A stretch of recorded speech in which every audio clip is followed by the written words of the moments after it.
का अंदाजा तो हम सबको मूवी के नाम से हो गया है, लेकिन चलिए देखते हैं कि कुछ बच्चे मिलकर अपनी बहादुरी से मॉन्स्टर हाउस से लड़कर अपनी और लोगों की लाइफ को कैसे बचाते हैं। मूवी की स्टोरी की शुरुआत डीजे नामी लड़के से होती है, जिसके पेरेंट्स उसे घर की जिम्मेदारी देकर बाहर जरूरी काम से सिटी से बाहर जाते हैं। डीजे की मॉम उसे बताती हैं कि उन्हें आने में कुछ दिन लगेंगे, इसीलिए वो अपना और घर का बहुत ख्याल रखे। डीजे की मॉम उसे बोलती हैं कि उन्हें यकीन है कि वो बहुत समझदार है, लेकिन उसकी देखभाल के लिए उन्होंने उसके लिए एक बेबी सिटर हायर की है। डीजे के पेरेंट्स जाने ही लगते हैं कि तभी वहाँ मॉन्स्टर मास्क पहना एक बच्चा आकर उन्हें डराने लगता है। डीजे के डैड मास्क उतार कर देखते हैं तो वो डीजे का बेस्ट फ्रेंड चार्ल्स होता है, जो हैलोवीन की तैयारी के लिए प्रैक्टिस कर रहा था। चार्ल्स और डीजे को गुड बाय बोल के उसके पेरेंट्स चले जाते हैं। चार्ल्स आके डीजे से पूछता है कि इस बार वो हैलोवीन के लिए क्या करने वाला है, क्योंकि हर साल डीजे हैलोवीन के लिए कुछ ना कुछ मजेदार करता था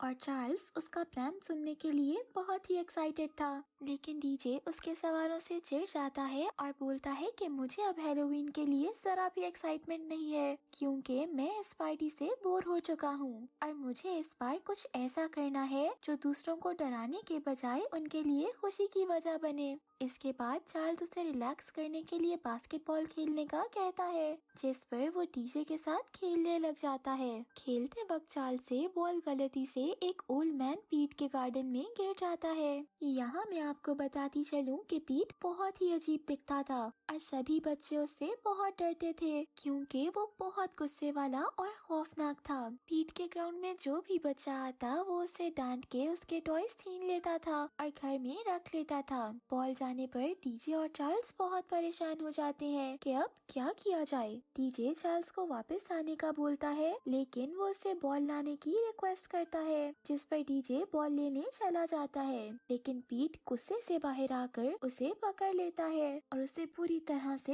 हिलाता है। डीजे बहुत डर जाता है। तभी अचानक पीट की तबीयत खराब होने लगती है और उसे हार्ट अटैक आ जाता है और तभी एम्बुलेंस उसे हॉस्पिटल ले जाती है।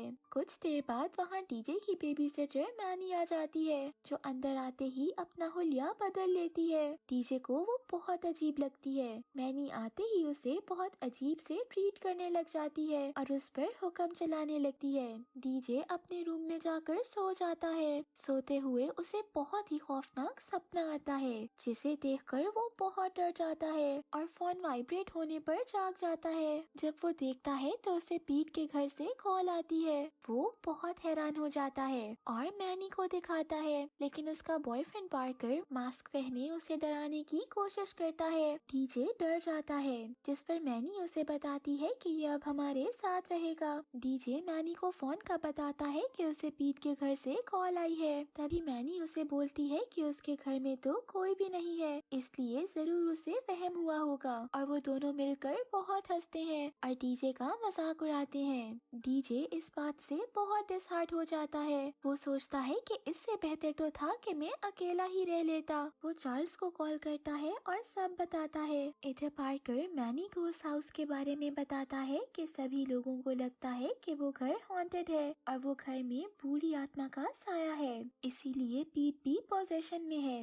मैनी उसकी बातों से डर जाती है। वो बताता है कि पीट की उम्र भी बहुत ज्यादा है। जब मैं बच्चा था तो तब भी पीट मुझे बहुत तंग किया करता था, जिस वजह से वो बहुत डर जाता था। सभी लोग यहाँ आने से डरते हैं और इस घर को मॉन्स्टर हाउस कहते हैं। मैनी उसकी बातों से बहुत डर जाती है और उसे वहाँ से जाने का बोलती है, क्योंकि वो उसकी बातें सुनकर डरती रहेगी और कुछ भी काम ठीक से नहीं कर पाएगी। पार्कर घर से बाहर आ जाता है और ड्रिंक करके बोतल गुस्से में मॉन्स्टर हाउस के गार्डन में फेंक देता है और बोलता है कि बूढ़े अब क्या बिगाड़ लोगे तुम मेरा, तुम तो घर ही नहीं हो और मरने वाले हो। अचानक उसे घर की खिड़की से एक पतंग हिलती दिखाई देती है। पार्कर को काइट्स का बहुत शौक था, तो वो उसे देखकर खिंचता चला जाता है, लेकिन जब वो उसे पकड़ने लगता है तो अजीब सी चीजें उसे खींच लेती हैं और वो गायब हो जाता है। वो हाउस हाउस बहुत ही हॉरिबल लगने लग जाता है। वहाँ दूसरी तरफ डीजे भी चार्ल्स के साथ मिलकर उस घर पर नजर रखने का प्लान बनाता है। चार्ल्स स्क्रॉल करते हुए आगे बढ़ता है और उसे वहाँ पार्कर की बॉटल भी मिलती है।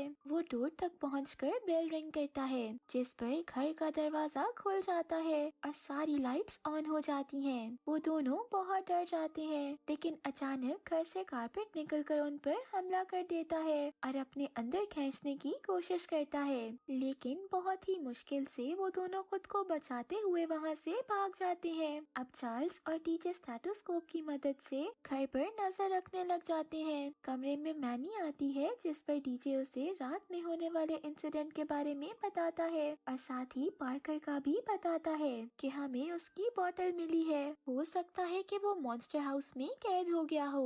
मैनी उनकी बातों को सीरियसली नहीं लेती। तभी डोर पर बेल होती है। जब मैनी देखती है तो एक लड़की मैडी हैलोवीन के लिए स्वीट्स लाई होती है, लेकिन मैनी उसे वहाँ से भेज देती है। फिर मैडी मॉन्स्टर हाउस की तरफ बढ़ने लग जाती है, क्योंकि वो उस टाउन में पहली बार आई होती है और उसे मॉन्स्टर हाउस के बारे में कुछ भी नहीं पता होता। तभी डीजे और चार्ल्स उसे देख लेते हैं और रोकने की कोशिश करते हैं, लेकिन वो हाउस के बहुत पास पहुँच जाती है और वो हाउस उसे भी अपने अंदर ले जाने लगता है। लेकिन मैनी के बाहर आने पर वो घर फिर से नॉर्मल हालत में आ जाता है और मैडी बच जाती है। डीजे फिर उसे बताने की कोशिश करता है, लेकिन वो उनकी बातों को नहीं मानती। फिर वो मैडी को भी अपने साथ शामिल कर लेते हैं और फिर से घर की निगरानी शुरू कर देते हैं। तभी गार्डन में एक कुत्ता आता है और वो वहाँ पू करने लगता है, लेकिन फिर से कारपेट बाहर आता है और उसे अपने साथ अंदर ले जाता है। डीजे और उसके फ्रेंड्स देखकर डर जाते हैं और फौरन पुलिस को कॉल करते हैं, क्योंकि वो मसला तो बढ़ता जा रहा था। कुछ देर बाद पुलिस वहाँ आ जाती है, लेकिन वो घर को देखती है और उसे सब नॉर्मल लगता है। बच्चे पुलिस को बताते हैं और समझाने की कोशिश करते हैं, लेकिन वो उन्हें ये बोलकर घर जाने का कहते हैं कि बच्चों की बातों पर कौन यकीन करता है। जिस पर डीजे ग्राउंड में जाकर जंप करने लगता है ताकि मॉन्स्टर हाउस उसे खाने की कोशिश करे, लेकिन वहाँ कुछ भी नहीं होता। पुलिस को लगता है कि वो झूठ बोल रहे हैं और हैलोवीन की वजह से कोई स्टोरी बना रहे हैं ताकि लोगों को डरा सके, और तभी वो वापस चले जाते हैं। चार्ल्स उन दोनों को एक आदमी स्कल के पास लेकर जाता है, जो आत्मा और भूत पर्यात के बारे में जानता था। स्कल को गेमिंग का बहुत शौक था और वो उसी में बिजी था, इसीलिए वो उनकी बात इतने गौर से नहीं सुनता और ना ही ठीक से समझ पाता है। लेकिन वो उन्हें बताता है कि मैंने ऐसी बहुत सारी जगह के बारे में रिसर्च की है जहाँ किसी आत्मा की वजह से पूरा घर पॉजेस्ड हो जाता है। उनकी बात अगर सच है तो उन्हें बस उस घर में जाकर कोई ऐसी चीज ढूंढनी चाहिए जो उस आत्मा की हो और उसे पूरी तरह खत्म कर देने पर वो आत्मा वहाँ से चली जाएगी। वो तीनों प्लान बनाने लग जाते हैं कि कैसे मॉन्स्टर हाउस को डिस्ट्रॉय किया जाए। वो सब मिलकर फैसला करते हैं कि वो चार्ल्स के डैड की शॉप से नींद की मेडिसिन ले आएंगे और उसे एक डमी के साथ बांध देंगे। जब हाउस उसे खा के नींद में चला जाएगा, उसके बाद वो अंदर जाकर आत्मा की किसी चीज को ढूंढेंगे जिसे वो तोड़कर खत्म करके मॉन्स्टर हाउस से छुटकारा पा लेंगे। प्लान सुनकर चार्ल्स बहुत डर जाता है और बोलता है कि मैं ऐसा बिल्कुल भी नहीं करने वाला, क्योंकि अगर मेरे डैड ने मुझे देख लिया तब भी मुझे मार पड़ेगी और अगर हाउस नींद में ना गया तो हम हमेशा के लिए उसमें फंस जाएंगे। मैडी और डीजे उसे बहुत समझाते हैं कि अगर वो ये सब करने में कामयाब हो गए तो हमारे साथ साथ बाकी सबका भी भला हो जाएगा। कुछ देर बाद चार्ल्स मान जाता है। वो अपने डैड की शॉप से स्लीपिंग पिल्स चुरा कर ले आता है। अब वो अपने खिलौनों की मदद से एक डमी तैयार करते हैं। वो लोग हाउस के पास पहुंचकर डमी सेट करते हैं। मैडी एक बिन में छुपकर एक चीज की मदद से बेल रिंग करती है कि तभी हाउस का दरवाजा खुल जाता है और कारपेट बाहर आ जाता है, जिस पर वो डमी को अंदर भेजने ही लगते हैं कि वहाँ पुलिस आ जाती है। वो उन सबको ऐसे अजीब हरकतें करता देख उनसे पूछने लग जाती है।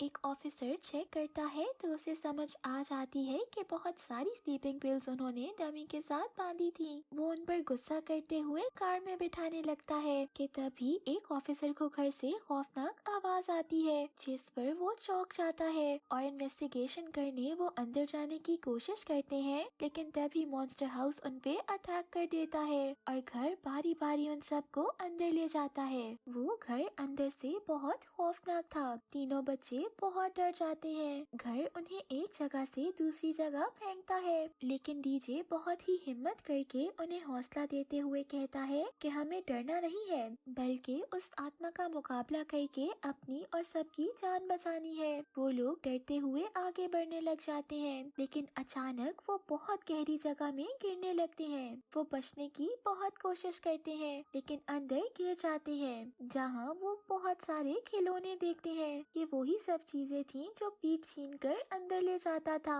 तभी वो कुछ फोटोज देखते हैं, जिससे उन्हें पता चलता है कि पीट की एक वाइफ भी थी, जो दिखने में बहुत मोटी थी। लेकिन पीट की वाइफ के बारे में कोई नहीं जानता था। वो बिल्कुल एक मिस्ट्री की तरह थी। चार्ल्स वहाँ एक रूम पर लॉक देखता है। डीजे को याद आता है कि जब पीट को हार्ट अटैक हुआ था तो उसकी पॉकेट से एक चाबी गिर गई थी, जिसे डीजे ने उठा लिया था। वो उसे ताला खोलने की कोशिश करते हैं, जिस पर ताला खुल जाता है और वो रूम में पीट की वाइफ की कब्र देखते हैं। लेकिन तभी डीजे स्लिप होता हुआ उस पर गिर जाता है, जिस पर वो कब्र टूटने लगती है और उसमें उन्हें उसकी वाइफ का ढांचा मिलता है, जिस पर पूरे घर में अजीब सी हलचल मच जाती है। वो लोग छुपने की कोशिश करते हैं, लेकिन हाउस उन्हें पकड़ लेता है। लेकिन अचानक हाउस वॉमिटिंग कर देता है, जिससे तीनों हाउस से बाहर गिर जाते हैं। वो बहुत डरे होते हैं। तभी एम्बुलेंस पीट को घर छोड़ती है और उन्हें लगता है कि वो भूत है,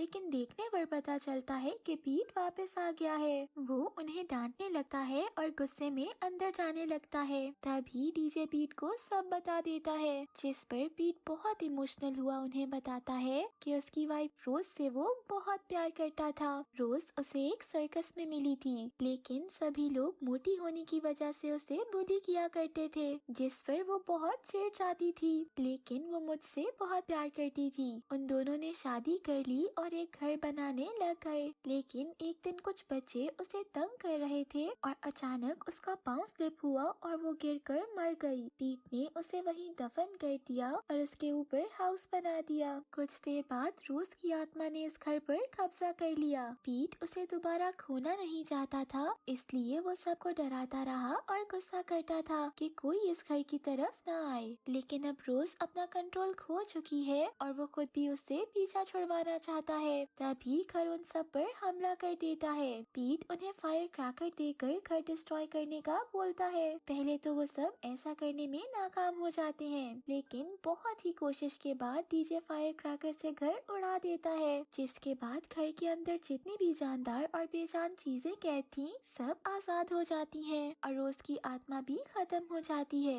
मूवी के लास्ट सीन में वो सब बच्चों में टॉयज बांटते हैं और कुछ देर बाद डीजे के पेरेंट्स भी वहाँ आ जाते हैं। वो समझते हैं कि वो दोनों हैलोवीन के लिए रेडी हुए हैं। डीजे की मॉम उन्हें अंदर आने का बोलती है और यहीं पे मूवी की हैप्पी एंडिंग हो जाती है। Thank you for watching.